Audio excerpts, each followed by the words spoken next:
ಅವರಿಗೆ, ಬಾಬಾ ಸಾಹೇಬ್ ಅಂಬೇಡ್ಕರ್ ಅವರಿಗೆ, ದೀನ ದಲಿತರ ಬಂಧು ಬಾಬಾ ಸಾಹೇಬ್ ಅಂಬೇಡ್ಕರ್ ಅವರಿಗೆ ಬೇಕೇ ಬೇಕು, ಬೇಕೇ ಬೇಕು. ಎಲ್ರಿಗೂ ಜೈ ಭೀಮ್ ಸರ್. ಏನಿವತ್ತು ನಾವು ಕುಂಬಾರಹಳ್ಳಿ, ನಮ್ಮ ಕೋಲಾರ ನಗರ ಜಿಲ್ಲಾಧಿಕಾರಿ ಕಚೇರಿ ಪಕ್ಕದಲ್ಲಿರುವಂತ ಕುಂಬಾರಹಳ್ಳಿ ಏನಪ್ಪಾ ಅಂದ್ರೆ, ನಮ್ಮ ಬಾಲಕೃಷ್ಣ ಅಂತ ಯಾರೋ ಅವ್ರ ವೆಂಕಟೇಶಪ್ಪನ ಮಗ ಬಾಲಕೃಷ್ಣ ನಾಗರಾಜು ಎಂಬುವರು ಕಿಡಿಕೇಡಿಗಳಂತೇನೋ ಭಾವಿಸ್ತೀನಿ ನಾನು. ಯಾಕಪ್ಪ ಅಂದ್ರೆ, ಒಂದು ಮನೆ ಕಟ್ಟೋವಾಗ ಆಶೀರ್ವಾದ ಮಾಡ್ಬೇಕು ಅವ್ರಿಗೆ, ಆದ್ರೆ ಸಹಾಯ ಮಾಡ್ಬೇಕು, ಇಲ್ಲಾಂದ್ರೆ ಸುಮ್ಮನೆ ಇರ್ಬೇಕು ಅವರು ಅಂತವ್ರು ಬಿಟ್ಟು ಅವರೇನು ಬೇರೆ ಊರಲ್ಲಿ ಆಗಿದ್ರೆ ಸವರ್ಣೀಯರು ಅಂತ ಮಾತಾಡ್ತಾ ಇದೀವೇನೋ ನಾವು. ಆದ್ರೆ ಇಲ್ಲಿ ಆಗಿರೋದೇನಪ್ಪ ಅಂದ್ರೆ ನಾಯಿಕ ಕ್ಯಾಸ್ಟ್, ಅವರು ನಾಯಿಕ ಕ್ಯಾಸ್ಟ್. ನಾಚಿಕೆ ಆಗ್ಬೇಕು ಆ ಹುಡುಗರಿಗೆ. ಒಬ್ಬ SCಗಳಿಗೆ ತೊಂದರೆ ಕೊಡ್ತಾ ಇದ್ದು ಕುಂಬಾರಹಳ್ಳಿಗೆ ಯಾರಪ್ಪ ಅಂದ್ರೆ ನಾಯಕರು, ST ಹುಡುಗ ಬಾಲಕೃಷ್ಣ ಅಂತ ನಾಗರಾಜ್ ಅಂತ. ಇವತ್ತು ನಾನು ಹೇಳೋದು, SCಗಳು ಬದುಕಬಾರ್ದಾ? SCಗಳಂದ್ರೆ ಯಾರಪ್ಪ ಅಂದ್ರೆ ಬಾಬಾ ಸಾಹೇಬ್ ಅಂಬೇಡ್ಕರ್ ಅವರು SCಗಳು ಅಂತ. ಇವರೇನು ಸಹಾಯ ಪಡ್ಕೊಂತ ಇಲ್ಲ, ಸಹಾಯ ಕೇಳ್ತಾ ಇಲ್ಲ, ಮೀಸಲಾತಿ ಪಡಿತಾ ಇಲ್ಲ. ಇವ್ರಿಗೆಲ್ಲ ನಾಚಿಕೆ ಆಗ್ಬೇಕು. ಇವ್ರಿಗೊಂದು ಗುಂಪಿದೆ, ಈ ಗುಂಪಿಗೆ ನಾಚಿಕೆ ಆಗ್ಬೇಕು.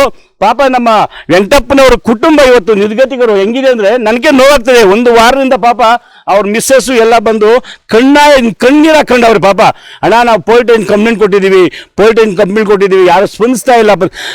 ರೂರಲ್ ಪೊಲೀಸ್ ಗ್ರಾಮ ಠಾಣೆ ರೂರಲ್ ಪೊಲೀಸ್ನವರು ಅದು ಏನಕ್ಕೆ ಪೊಲೀಸ್ ಸ್ಟೇಷನ್ ಇದೆ ಅಂತ ನನಗೆ ಗೊತ್ತಾಗಲಿಲ್ಲ. SP ಮೇಡಮ್ನವರೇ, ಸ್ವಲ್ಪ ನೀವು ಎಚ್ಚೆತ್ಕೊಳ್ರ. ಏನಕ್ಕೆ ಗ್ರಾಮಾಂತರ ಪೊಲೀಸ್ ಸ್ಟೇಷನ್ ಏನಕ್ಕಿದೆ? 5 ದಿನ 6 ದಿನದಿಂದ ಅಲದು ಮಕ್ಕಳನ್ನ ಹಾಕೊಂಡು ಇವತ್ತು ಒಂದು ಬಂದೋಬಸ್ತ್ ಮಾಡಕ್ ಕೊಡೋಕ್ಕಾಗ್ಲಿಲ್ವಲ್ಲ ನಿಮ್ಮ ಕೈಲಿ? ಎಂತ ಪೊಲೀಸ್ ರೀ, ಎಂತ ವ್ಯವಸ್ಥೆ ಇದು? ನಾಚಿಕೆ ಆಗ್ಬೇಕಲ್ಲ ಇವ್ನಿಗೆ. ಅವನು ಗ್ರಾಮ ಪಂಚಾಯತಿ PDO ಹರೀಶ್ ಅಂತ ಅವರು ನಾನು ಫೋನ್ ಮಾಡಿದ್ದೀನಿ. ಫೋನ್ ಮಾಡಿದ್ರೆ ಹೇಳ್ತಾರೆ, ಅಣ್ಣ ಸುಳ್ಳು ದಾಖಲೆ ಅಂತ ಕೇಳ್ತಾನೆ ಆ ದೊಡ್ಡ ಮನುಷ್ಯ. ಸುಳ್ಳು ದಾಖಲೆ ಆಗಿದ್ರೆ ಪಂಚಾಯತಿ ಇರೋದು ಸುಳ್ಳು ದಾಖಲೆ ಸೃಷ್ಟಿ ಮಾಡಕ್ಕಂಗಾದ್ರೆ ನಿಜವಾಗ್ಲೂ ಹೇಳ್ತೀನಿ, PDO ಅವರು ನಿಜವಾಗ್ಲೂ ಫ್ರಾಡ್.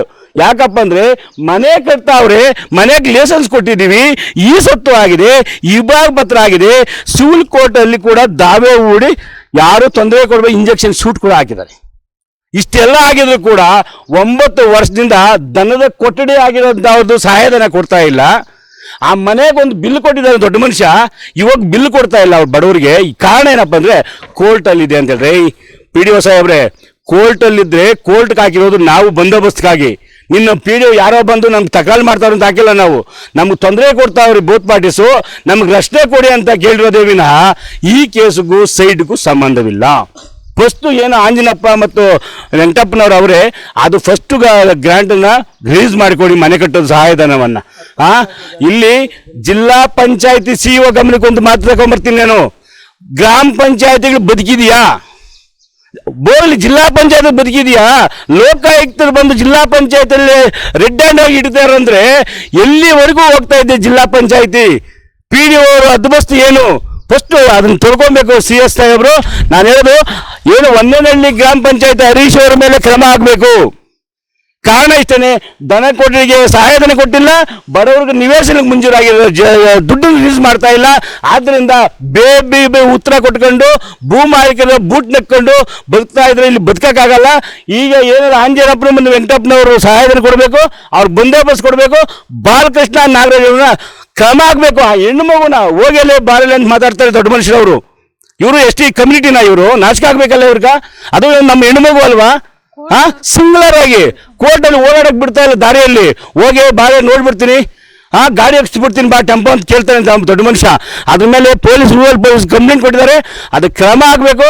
ಅವ್ರ ಕ್ರಮ ಆಗಿ ನಮ್ಗೆ ಬಂದೋಬಸ್ತ್ ಕೊಡಿಲ್ಲ ಅಂದ್ರೆ ಜಿಲ್ಲಾ ಪಂಚಾಯತಿ ಮುಂದೆ 8ನೇ ತಾರೀಕು, ಯಾವಾಗ ಬರ್ತದೆ 8ನೇ ತಾರೀಕು? 8ನೇ ತಾರೀಕಲ್ಲ, 12ನೇ ತಾರೀಕು ಜಿಲ್ಲಾ ಪಂಚಾಯತಿ ಮುಂದೆ ಉಗ್ರ ಹೋರಾಟ ಮಾಡ್ತೀವಿ. PDOಗಳ ಮುಂದೆ, PDOಗಳ ವಿರುದ್ಧವಾಗಿ ನಾವು ಉಗ್ರ ಹೋರಾಟ ಮಾಡ್ತೀವಿ. ಆಂಜನಪ್ಪನ ಕುಟುಂಬಕ್ಕೆ ರಕ್ಷಣೆ ಕೊಡಬೇಕು ಪೊಲೀಸ್ ಇಲಾಖೆ. ಬಾಲಕೃಷ್ಣ ನಾಗರಾಜನ್ನ ಕೂಡಲೇ ಬಂಧಿಸಿ ಅವ್ರಿಗೆ ರಕ್ಷಣೆ ಕೊಡ್ಬೇಕಂತ ಈ ದಲಿತ ಸಂಘಟನೆ ಪರವಾಗಿ ನಾನು ಒಕ್ಕಲಿಂದ ಬೇಡ್ಕೊಳ್ತಾ ಇದ್ದೀನಿ. ಜೈ ಭೀಮ್, ಜೈ ಭಾರತ್.